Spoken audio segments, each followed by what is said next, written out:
Bienvenue chez Obscurlist pour des podcasts de jeux de rôle dans des univers sombres.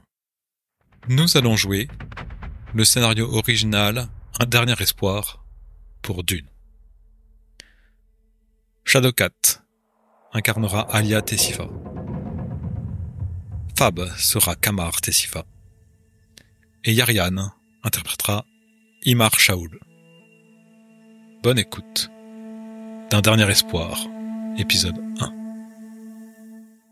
Je suis Alia Tessifa, de la maison Tessifa, vassale de la maison Alman. Je suis une jeune femme d'une vingtaine d'années, brune aux yeux verts, la peau mate. Ma mère étant morte en couche lorsqu'elle m'a donné la vie, mon père, alors que je n'avais qu'une dizaine d'années, m'a confiée aux sœurs Bene Gesserit pour parfaire mon éducation. J'y ai appris l'art de la maîtrise du corps et de la diplomatie. La maison Alman est arrivée récemment sur Arrakis afin d'extraire de l'épice au nom de l'empereur. Le rôle de notre maison, en tant que maison vassale de la maison Alman, est d'améliorer le rendement de cette exploitation et de pacifier les relations avec le peuple autochtone, les Fremen.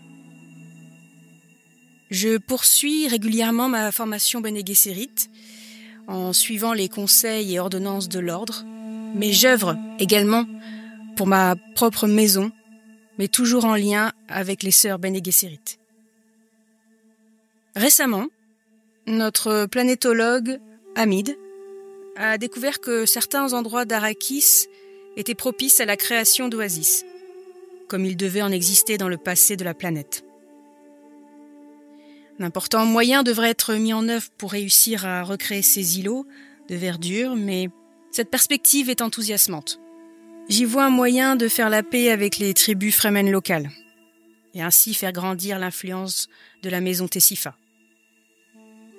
J'ai donc organisé une rencontre en terrain neutre avec une délégation Fremen et des représentants de la maison Alman pour parvenir à un accord. Bien sûr, mon garde du corps, Kamar, sera présent, ainsi que notre conseiller Fremen, Imar Shaoul. Merci beaucoup. Nous présentons à présent le second personnage. Je m'appelle Imar Shaoul, je suis un Fremen. J'appartenais à un sietch qui était rival avec un autre. Des débordements ont conduit à la destruction de la réserve d'eau et du sietch rival. Suite à ça, mon clan a été banni. J'ai dû m'enfuir dans le désert. Perdu et ne voyant pas d'avenir, je me suis laissé mourir dans le désert en m'allongeant et en espérant que Shai Dulud viendra me récupérer. Et j'ai rencontré un étranger, Hamid Tessifa, un planétologue de la maison Tessifa. Il m'a soigné, il m'a aidé. J'étais désabusé et il m'a expliqué son projet de mettre en place des oasis dans le désert. Du coup, je l'ai suivi, je l'ai guidé, il m'a parlé de ses projets et je me suis décidé à essayer de concrétiser ce projet en rencontrant les autres Fremen et en l'aidant du mieux que je pouvais. Merci beaucoup. Nous présentons enfin le dernier personnage. Je m'appelle Kamar Tessifa. Petit et adolescent, j'adorais espionner et fouiller dans les affaires des gens de pouvoir. Je me suis fait surprendre un jour par un émissaire de l'empereur, qui, au lieu de me corriger comme je l'étais régulièrement, m'a pardonné si en échange je m'engageais à progresser dans cette voie.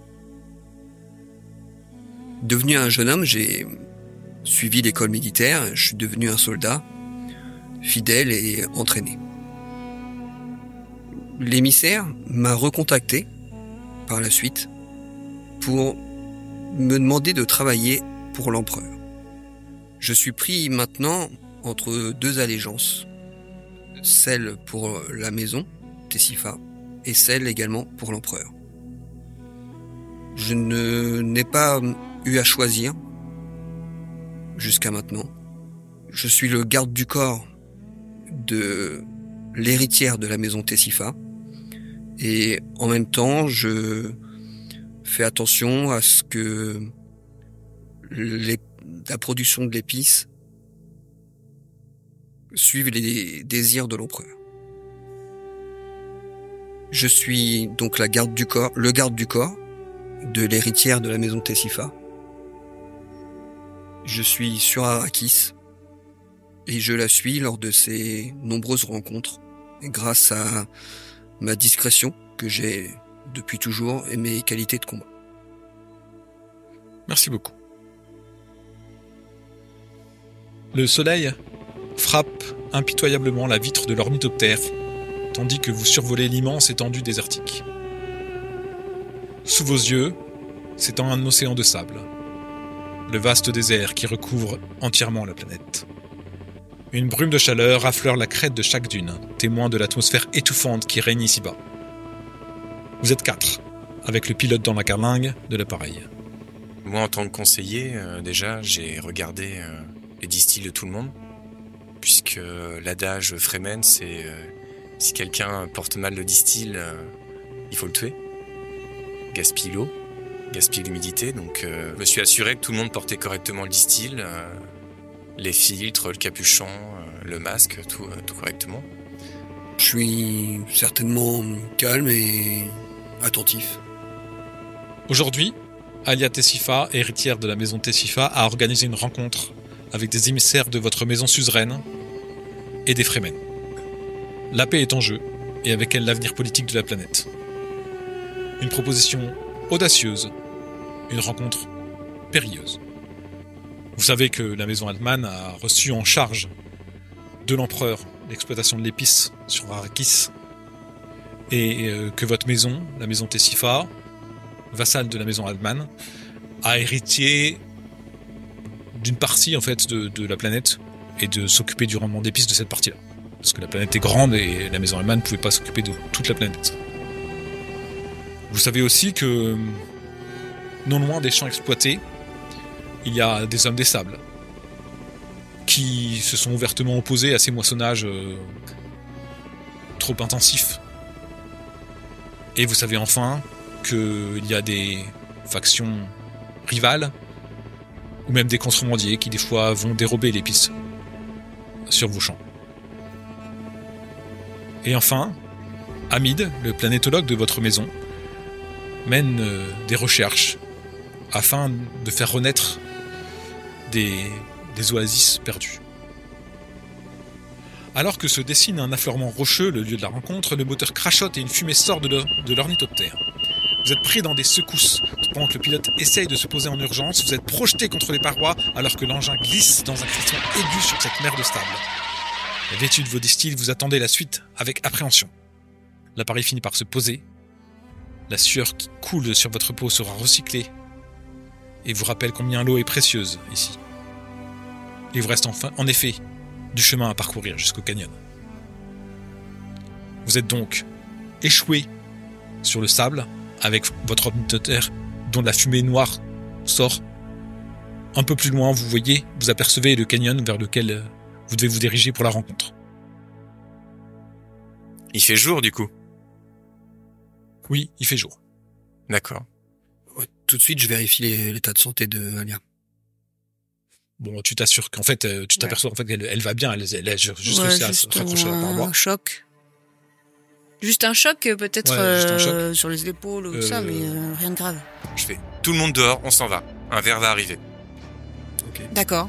On sort. Donc je fais sortir tout le monde. Je revérifie à nouveau les distilles, le plus important, qu'ils aient bien les filtres et tout. Et je fais, il faut marcher. Et je leur montre comment faire pour marcher d'une manière désordonnée en fait, pour pas sortir le verre. Et je nous éloigne de l'ornithoptère, puisqu'un verre va sûrement arriver. Il fait extrêmement chaud, rien que quand vous sortez de l'ornithoptère. Le soleil vous brûle, hein, malgré vos distilles. Et le pilote sait que vous allez devoir revenir d'une manière ou d'une autre du rendez-vous. Et il espère pouvoir réparer la panne. Donc il va déjà regarder qu'est-ce qui s'est passé. Je l'en empêche. Je le tire, je lui fais « Ça sert à rien. C'est trop tard. Il faut s'en aller. » j'ai la responsabilité de l'héritière et de vous autres. Si ça se trouve, c'est juste une panne que je peux réparer rapidement et reprendre le vol. Même si vous partez, je peux vous rejoindre. Imar, à votre avis, on a combien de temps avant qu'un ver des sables arrive? Je sors mes jumelles et je regarde à l'horizon en faisant 360 degrés si je vois le signe du ver. T'as beaucoup de mal à voir avec la chaleur étouffante, les tourbillons de sable qui tournent. T'as du mal à faire la mise au point. T'évalues ça quand même à, on va dire, 500 mètres à parcourir dans les sables pour arriver jusqu'au canyon. Il n'y a pas de signe du ver. Je me tourne vers Damalia et puis je lui dis c'est votre homme, c'est vous qui voyez. S'il ne veut pas nous suivre, c'est son problème, c'est sa vie. Fazir, je veux bien que vous regardiez, mais faites vite, on n'a pas beaucoup de temps. Je voudrais juste savoir si c'est du sabotage ou si c'est une panne inévitable. Donc je vous donne quelques minutes et si vous trouvez pas, on s'en va. Mais on s'en va tous. C'est trop dangereux dans le désert de faire séparer. Je préférerais qu'on parte maintenant, maîtresse Alia. Et pourquoi donc, Kamar? Parce que Imar est inquiet et ça m'inquiète aussi. Je préférerais qu'on commence à se rendre au point de rendez-vous et laisser Fazir regarder l'ornithoptère. Si quelqu'un a délibérément saboté notre ornithoptère et qui savait que il y avait ce rendez-vous, j'ai besoin de le savoir. Tout ça, c'est politique et en tant qu'ambassadrice de la maison Tessifa, je me dois d'avoir maximum d'informations. Donc, Fazir, faites vite. Tu vois le pilote qui est en train de regarder ce qui se passe. Il manipule les choses. Mais je comprends pas, qu'est-ce qui se passe et tout ça. Tu regardes et tu comprends rapidement que, effectivement, il y a eu un sabotage. Quand tu lui indiques, Damalia, oui, effectivement, vous avez raison. Bon, je pense que je vais pouvoir réparer et vous rejoindre si vous commencez à y aller. Il regarde Imar, il regarde le sable au loin, et il te regarde. Est-ce que je vais avoir le temps de réparer? Moi, je le regarde plus, en fait. Moi, je suis occupé à surveiller les alentours et le sable. Donc, il a encore dit qu'il voulait réparer? Ouais. Oui, mais on verra là-bas. Je dirais clairement que, en plus, il y a notre maison Alman, je dirais clairement que nous avons été victimes d'un sabotage de notre ornithoptère et que nous avons besoin que des moyens soient mobilisés pour nous ramener. Vous allez pas rester là. J'ai pas envie de perdre une personne de plus de la maison.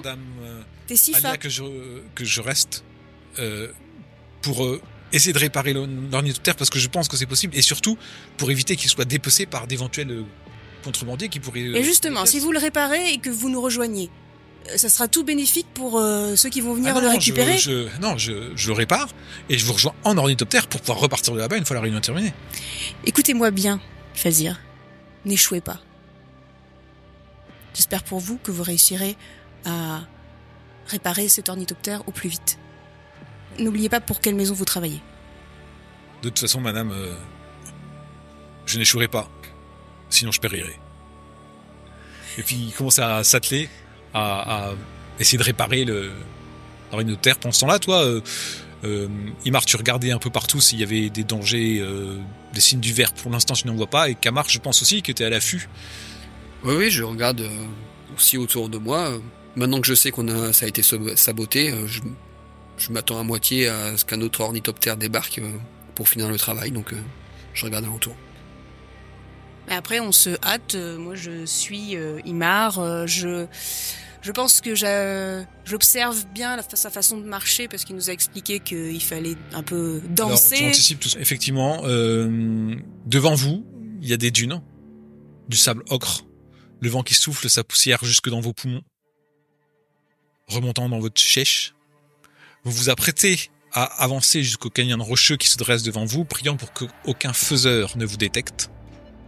Alia, tu sais effectivement qu'il va falloir observer comment Imar marche pour savoir comment marcher sans rythme. Ben, je passe devant et je tente de leur expliquer. Je vais me mettre derrière pour les observer, parce que même si je suis devant pour les guider, tu m'as dit que c'était 500 mètres, donc je pense que tout le monde le voit. Donc je vais me mettre derrière et je vais les observer en marchant, et puis des fois je dirais Attention Kamar, attention Alia, voilà. Parce que je pense que même quand je leur dis, c'est une habitude difficile à prendre et des fois il y aura peut-être des ratés en fait. Et donc ça. je les surveille et je les interpelle quand je vois qu'il y a des erreurs. Et moi, je fais qu'une réussite parce que je peux pas m'empêcher de penser qu'on ferait mieux de courir. Tu peux pas t'arrêter de penser que c'est mieux de courir. Et d'ailleurs, tu vois que tu commences à patauger, et tu commences à pas suivre les recommandations. Imar, tu vois qu'il commence à faire n'importe quoi, Kamar, et tu vois que ça marche plus. Tu penses que là, ça va tirer un verre. Kamar, attention. Et disant ça, Kamar, t'entends, attention, et tu commences à courir. Tu commences à tracer, courir vers le canyon. Imar, tu vois Kamar qui commence à courir. Alia, Imar, vous faites quoi? Kamar, ne cours pas. Je commence à courir et je dis à Alia, venez, courez, maîtresse Alia. Moi, je regarde Imar parce que c'est lui notre spécialiste du désert. En fait, il vient du peuple autochtone, il connaît beaucoup mieux la planète que nous. Je le regarde et puis je lui dis, est-ce que vous pensez que avec le nombre de mètres qui reste à faire, Non, c'est une erreur, Alia. Il est en train de se fatiguer, s'épuiser. Ce n'est pas bien ce qu'il fait. Restez avec moi, nous allons finir le chemin. Oubliez pas de bien inspirer par le nez et d'expirer par la bouche. Je n'oublie pas que nous rencontrons votre peuple aujourd'hui et je me dois de respecter vos coutumes. Donc, je vous demande est-ce que mon masque est bien mis, Imar? Tout est bien mis. Je vous suis. Du coup, comme elle est toute seule, je l'aide un peu, je la prends par le bras pour finir le trajet et marcher correctement et lui montrer comme ça, comme si... Kamar, est-ce que tu t'arrêtes, toi, en voyant qu'elle te suit pas? Non, je m'arrête pas, je me dis que peut-être, si c'était pas la bonne idée, peut-être que je servirais au moins d'appât et que du coup, ça les sauvera eux. Tu cours, et t'entends peut-être au loin Imar qui te dit ton souffle, tu vas t'épuiser, tu vois, t'entends quelque chose comme ça et tu essaies de faire comme tu peux, de voir ce qui te convient le mieux dans le distil, et tu finis par arriver, tu sens sous tes pieds les premières roches en fait, et donc tu sais que à ce moment-là il y aura plus de verre de sable, donc tu commences à arriver et tu te retournes tout de suite, tu les vois avancer peut-être un peu plus vite, et grâce à ton aide vous faites les mouvements plus rapides pour arriver jusqu'à la zone rocheuse. Une fois la zone rocheuse atteinte, se dresse devant vous un grand canyon rocheux, au sein duquel se trouve un réseau de grottes, le point de rencontre neutre choisi pour la négociation. La fin du chemin devrait être beaucoup plus simple. Parcourir un chemin escarpé jonché de rochers entre deux parois du canyon. Vous apercevez alors les grandes oreilles d'une souris des sables. Une fois arrivé sur la plateforme rocheuse, je nous emmène dans un coin d'ombre et je me tourne vers Kamar. Kamar, ici nous sommes sur dune. Vous devez respecter les usages et les coutumes. Nous étions en plein soleil. C'était dangereux. Nous pouvions être observés. Peut-être même qu'il y a des Fremen ici sur cette plateforme rocheuse cachée. Nous devons respecter les usages, nous faire passer pour des Fremen. Vous vous êtes fatigué inutilement et vous nous avez mis en danger. Imar, a priori, il y avait deux façons d'arriver sur cette plateforme rocheuse. La vôtre et la mienne. Les deux ont réussi. Je vous assure que je ne veux pas aller contre les coutumes et les croyances de votre peuple. Maintenant, je suis vivant, vous aussi. Continuons. Vous ne comprenez pas, ça se limite pas que à moi. Il pourrait y avoir d'autres personnes qui nous observent avec des jumelles et qui pensent qu'on est des contrebandiers ou autres. Si on respecte pas, nous pourrions nous faire tuer parce que nous gâchons notre humidité. Et on pourrait aussi se faire tuer parce que on agit trop comme des Fremen et des contrebandiers pourraient penser que ce serait mieux de nous tuer. Vous avez donc ce canyon qui monte un petit peu, qui a quand même du dénivelé avec des rochers ci et là. Et il va falloir arriver jusqu'au point de la rencontre. Comment vous avancez dans ce canyon? Je pense qu'ils savent déjà que nous sommes là et que nous avons eu un accident. Le panache de fumée a dû les alerter. Ou pas, je sais pas. S'ils sont déjà dans une grotte, ils n'ont peut-être rien vu. Donc j'aimerais bien qu'on se hâte. Et à la limite, on peut être le long des parois. C'est pas plus mal que de marcher au milieu. Je vais marcher en premier, comme ça je pourrais regarder s'il y a des signes d'autres Fremen, des caches ou des choses comme ça. Je comptais être au milieu, moi, de toute façon, parce que... Ok. je sais pas. Moi, soit je passe devant, soit je suis derrière en fonction des difficultés pour aider l'héritière à avancer. D'accord. Est-ce que vous voulez... Tu comptes regarder un peu le terrain avant d'avancer ou est-ce que Tout en avançant, je veux observer. Je me dis qu'il pourrait y avoir d'autres personnes. Peut-être que des gens ont fait une longue route et dorment quelque part. Si on doit tomber sur un groupe de Fremen, il vaut mieux que ce soit moi qui soit devant pour le... Il n'y a pas de tireurs embusqués, il n'y a pas d'ennemis Fremen ou d'étrangers qui sont embusqués. Par contre, vous regardez aussi le terrain. Il y a le chemin, il passe, il y a dans ton canyon, il y a des rochers et tout, et tu t'aperçois que t'as un doute sur un rocher, tu t'approches de lui, tu les arrêtes et tu vas regarder. Et en fait, le rocher, il est branlant. Ça peut être rien, mais tu peux rapidement te fouler la cheville. Et te fouler la cheville dans le désert, ça veut dire te ralentir, ça veut dire subir la chaleur, ça veut dire de la fatigue et tout ça. Ça peut même endommager le distil. Enfin bon, tu vois, tu t'es attentif à ce genre de choses. Et au moment où vous arrêtez, Alia et Kamar, elle est avec toi, vous vous arrêtez parce qu'il vous dit de vous arrêter, et tu remarques juste à temps peut-être, avant qu'elle se pose 2 secondes, que là où elle allait mettre son pied, en fait, tu vois une ombre bouger. Alors tu l'arrêtes et en regardant mieux, Alia et Kamar, vous regardez à vos pieds, il y a un nid mille pattes, des crocs mille pattes, quarantaine de centimètres, et en fait il y a un nid de mille pattes comme ça, et tu aurais pu mettre ton pied dedans, te faire piquer éventuellement, ça aurait traversé le distil et tout. Voilà. Tout ça, c'est pour vous rappeler qu'en fait, le danger, il est partout. Ça peut être des contrebandiers, des Fremen, des factions ennemies, mais ça peut être aussi le désert, les vers, mais même des petits animaux, des rochers, des plantes. Voilà, le danger, il est partout. Vous prenez bien conscience de votre fragilité, et vous savez aussi tous les enjeux qu'il y a dans cette rencontre. Vous avez péniblement marché, donc sous tension permanente, à guetter chacun des dangers. Vous arrivez jusqu'à l'infractuosité au centre du canyon et vous apercevez des silhouettes. Sans doute Imar en premier, puis Kamar assez rapidement, qui gardent les lieux. En fait, de part et d'autre de l'infractuosité, il y a 2 hommes. Vous approchant, il apparaît que ce sont des membres de la délégation Fremen. Vous n'arrivez pas à lire leur regard d'un bleu profond, alors que, a priori, vous allez entrer dans la caverne. Ils ne montrent pas d'hostilité, en fait. Ils savent que vous êtes là pour un rendez-vous. Ils vous voient arriver. Alia, tu portes les couleurs de ta maison. Je les check du regard, je regarde leurs mains, où elles sont placées, et leur positionnement. Et voilà, je suis Alia. Tu t'aperçois, Kamar, que ce sont 2 gardes en faction. Ils semblent regarder au loin. Une fois qu'ils vous ont vu, ils vont continuer à regarder derrière vous. Ils ont aucune arme sortie. Tu aperçois juste, sans doute, un Chris à leur côté. Tu sais que les Fremen sortent rarement leur arme du fourreau. Contrairement peut-être à vous. Et que s'ils sortent leur arme, c'est pour donner la mort.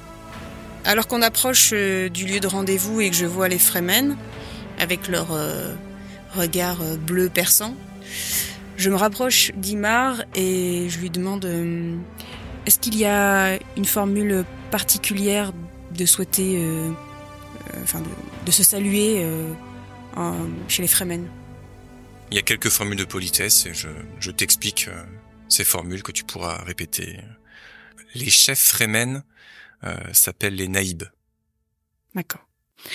Et donc, je demande à Imar de répéter une 2e fois la formule qu'il me propose, et je fais de mon mieux pour la répéter le plus fidèlement possible en regardant les Fremen qui nous accueillent.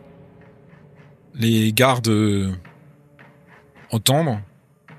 Peut-être un va hocher imperceptiblement la tête pour faire le moins d'efforts possible. Vous rentrez à l'intérieur de la grotte. Il y a quelques lampes à huile qui éclairent les lieux. Leurs lumières se réfléchissent sur les parois ocre. Plusieurs boyaux s'enfoncent dans la roche. Devant l'un d'eux, un garde Fremen se tient, marquant que ce sera le territoire des Hommes des Sables. Il pointe de son doigt un autre boyau, semblant indiquer que c'est celui que vous pouvez prendre. Et ainsi se termine Un dernier espoir, épisode 1.